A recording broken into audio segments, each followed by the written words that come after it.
Tawagin ko si Sister Jazz. Chinese siya ngayon. Sister Jazz, take it away.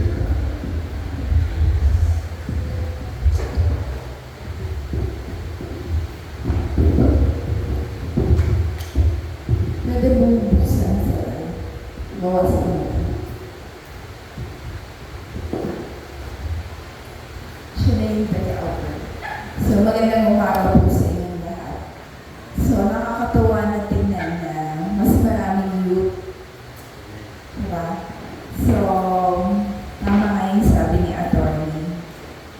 Alagaan yung mga kabataan, pero intindihin natin na ang wisdom nanggagaling sa mga nakatatanda. Amen. Okay, so hindi pwedeng sabihin ng mga kabataan, kaya na namin. Kasi ang mga nauna sa atin, sila yung pinagkatiwalaan ng Panginoon kung paano tayo humubuhay. Mahalaga itong katuruan. Okay, so sabi din sa verse, sa Romans 12:1, i-present natin yung ating katawan bilang buhay na hain.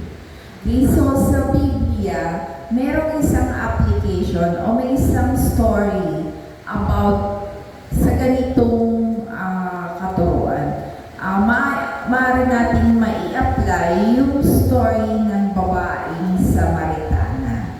Okay? So, ang Lord at that time, papunta siya sa isang lugar at na-meet niya yung isang Samaritana. Itong Samaritana, may history sila na yung mga Samaritans at Jews, hindi pwede itong mag-uusap. So, ang nangyari, yung Samaritan na babae, at that time, kukuha siya ng tubig physically. At ang Lord naman nauuhaw. Sinashortcut ko na to. So, lumapit ang Lord dun sa Samaritan woman. And the Lord, dahil nga nauuhaw siya, may mga portion na tatanggalin ako. Sabi niya, dahil nauuhaw siya, nagkaroon sila ng discussion until the point na dumating na nagsabi ang Panginoon, yung kanyang binibigay na tubig, kailanman ay hindi ka na mauuhaw. Okay? And it speaks of an eternal life and a life with Jesus. Ito yung buhay na tinanggap natin kay Kristo. Okay? Yun yung sinabi ng Panginoon. Sabi ng babae, gusto ko ng tubig na yan. Okay? So, tayo gusto ba natin yung tubig na yun? Buhay na hindi na tayo mauuhaw. Pero may mga iba pang events na nangyari, hindi ko na sasabihin kasi nagtanong din yung babae tungkol sa worship. At ang sumagot ang Panginoon, ang sabi niya, sabi ng Lord, in-explain niya, yung worship, hindi ito yung physical location, kundi ito ay ang worship na ang Father ay nilolong. Ito yung worship in spirit and in truth. So, sabi ni Atty, kahit maaaring hindi tayo nandito sa harapan at kumakanta, pero makakapag-worship tayo sa Panginoon sa mamamagitan ng buhay na ibinigay sa atin ng Panginoon. Okay? So, makikita natin dito, ano yung nangyari? Alam niyo ba, nung yung babae, marami siyang asawa, kahit nakakahiya, lumabas siya, kumuha siya ng tubig. Kasi physically, napakahalaga ng tubig. Imagine niyo, buong araw hindi kayo iinom ng tubig. Pero ang offer ng Lord ay physical life. Yung babae, naintindihan niya yung buhay na gusto ng Panginoon, yung tubig na kailanman ay hindi sila mauuhaw. So, ano nangyari? Yung babae, iniwan niya yung physical tubig na lumabas siya kahit alam niya kukutsain siya ng tao. Pero sumunod sumunod siya at hiniling niya yung tubig na kailanman ay hindi sila mauuhaw. Anong ibig sabihin? May mga bagay-bagay sa buhay ng mga Kristiyano na kailangan nating iwan, katulad ng physical tubig, because of the spiritual water, living water. So ano ito? Kaya napakalaga yung mensahe ng Panginoon na nakilala natin ang Panginoon pero hindi tayo at the same time living in sin. Okay? Magfo-forgive tayo, mag-aas tayo ng forgiveness, tapos balik tayo sa dati as if hindi ka nag-ask ng forgiveness. What if sa time na nandun ka na naman sa buhay na iyon, dumating ang Panginoon? The answer is yes. Ang sagot. So mga kapatid, mga youth, ito na yung time na kailangan ibigay natin yung buhay natin completely sa Panginoon. Okay? So yung buhay na tubig na nare-represent, maaari yung physical na pamumuhay natin na walang value o walang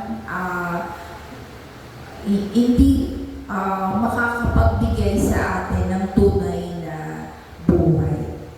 Iwanan na natin. Katulad nung babae.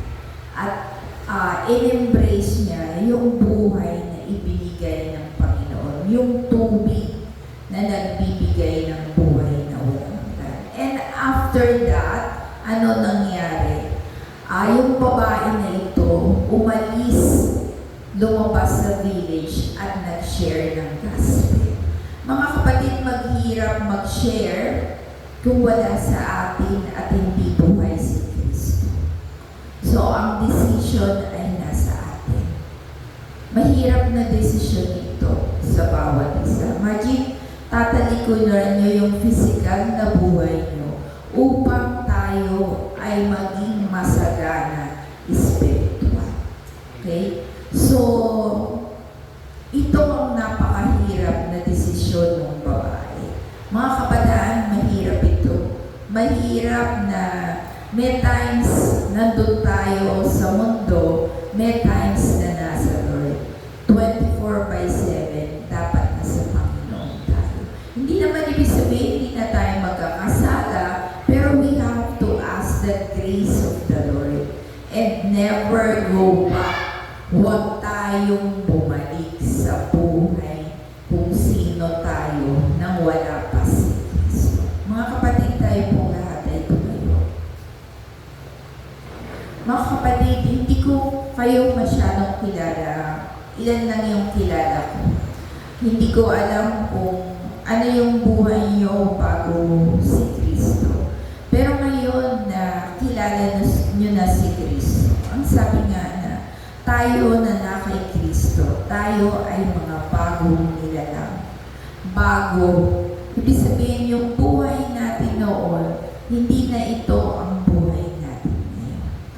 Mga kapatid, maring ikaw lang kung ang nakakilala sa sarili mo. May mga sikreto ka o may mga bagay na hindi alam ng Panginoon. Hindi alam ng tao, subalit alam ng Panginoon.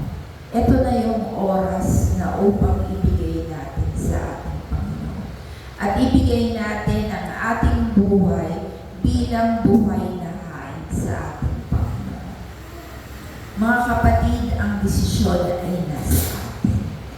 Maaaring tayo ay sumasamba sa Panginoon, pero ang pagsamba natin ay hindi pagsamba na nararapat at hininhingi ng Panginoon.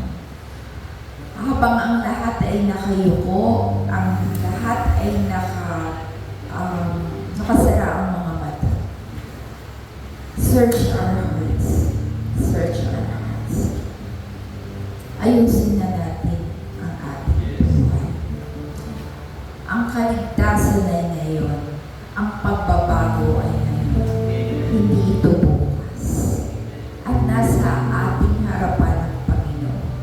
Siya ay always willing. Sabi nga, walang makapaghiwalay sa atin. Ano man, sino man, alin man sa ating Panginoon. Subalit ang mga kasalanan natin ang naglalayo sa atin sa Panginoon. It's about time, give it to the Lord. Ibigay niyo yung mga nagpapalayo sa atin sa Panginoon.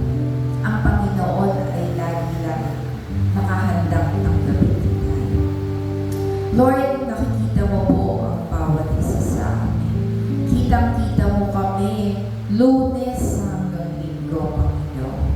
Alam mo ang aming kaisipan, ang alam mo rin ang puso namin. Alam mo kung ano yung mga desisyon namin na gusto namin ibigay sa iyo, Panginoon. Father, right now, all of us are here. Search our hearts, O Lord God. Palayain mo po kami sa mga pagkatatali namin, sa mga bagay na umaalipin sa amin, Panginoon. Lord, we want to worship you in spirit and in truth, O Lord God. Lord, we want, O Lord God, that your life, O Lord, be seen in us, O Lord. Panginoon, hayaan mo na linisin ang bawat isa sa amin. Kausapin mo kami ngayon sa oras na ito.